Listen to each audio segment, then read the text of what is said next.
Hi everyone and welcome back to my channel, and if you are new here, my name is Sarah. You can find me anywhere on Sarah of Horror, and here on my channel I review movies, TV shows, and other things I find interesting to talk about. So today I will be talking about a slasher movie, which is actually called Slash. It's from 2002. It's directed by Neil Sundström.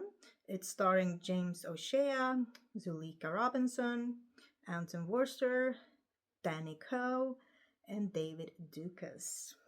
So in this one, we have this rock band, this group who are traveling to a farmhouse to their lead singer's family, but they get stuck there while being chased by this killer. So I used to have Slash on DVD when I was much younger. So I used to watch it like all the time. And honestly, I don't know why, because the viewing was not getting more enjoyable the more I watched it. But at that time, I didn't really have a lot of movies to choose from. So sometimes I was just rewatching movies even though I didn't kind of like them. Did anyone ever do this, or was that just me? But here comes today. I was like, you know what? I'm just looking for like a slasher film to rewatch. But I didn't want it to be a slasher film that I kind of remember. And then I came across Slash and I was like, you know what? I hardly remember this one. Let's give it a go. Is it as horrible as I remember, or was I just too young to not appreciate it? So we started watching it, and right away I was like, yep, it's not off to a good start. It's very bleak and very uninteresting, and not that banger of an opening. But then we actually get to one of the most interesting aspects of the film. We get to see this couple, they are on their way to some sort of party, and then we get introduced to a killer. I mean, that sequence was okay, I guess, but also very strange in some parts. And I'm expecting like movies, especially slasher movies, to start off with a bang, a good kill, just some really good gore sequence, some good effect that keeps us going, just some creative kill or shot or story or idea. But this was not the case, and there were just like lots of fog everywhere. Like, I think the hardest worker in this entire film was the fog machine, because those fogs were working 24/7. And then, of course, we get to meet the rock band, the group, the lead singer Mac, which is he's visiting his family. Uh, yeah, the characters are very not interesting, like at all. Like, we hardly get to know them, but they are also very kind of obnoxious and just very like I didn't even want to get to know them. But then I was like, you know what? The kills will probably make up for this.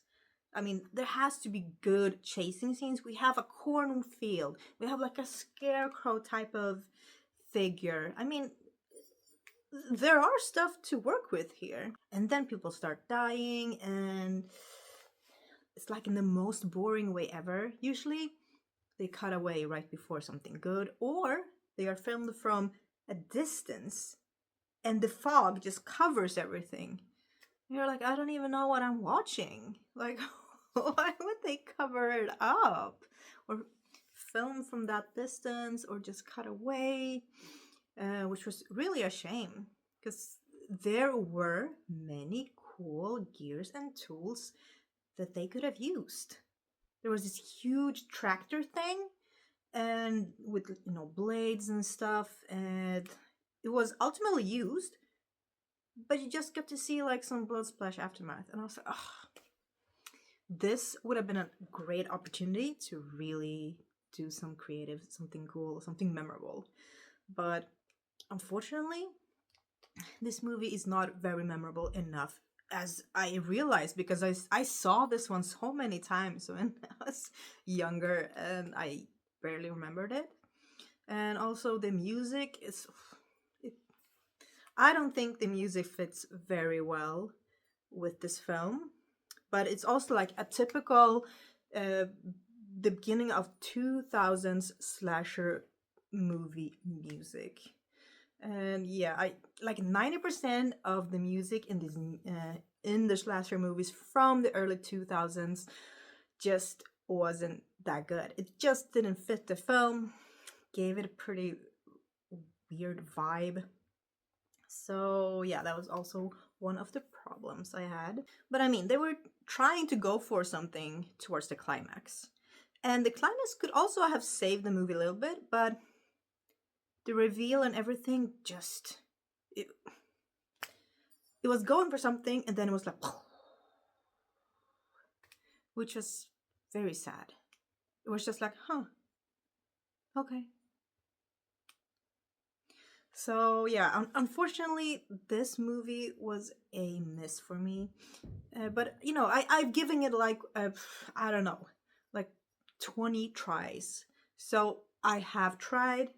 I I went in with an open mind each time, but unfortunately, this one just isn't for me. So, what do I give Slash? I'm giving it a 2 out of 10. Yeah, so a 2 out of 10 to Slash. There's definitely better slasher movies out there for sure, even slasher movies from the early 2000s. But yeah, of course, if you've seen Slash, let me know in the comments below what you think about the film. Of course, like this video, subscribe, and comment something. It helps me out a lot. But of course, I'll be back with another review later this week. See you then. Bye.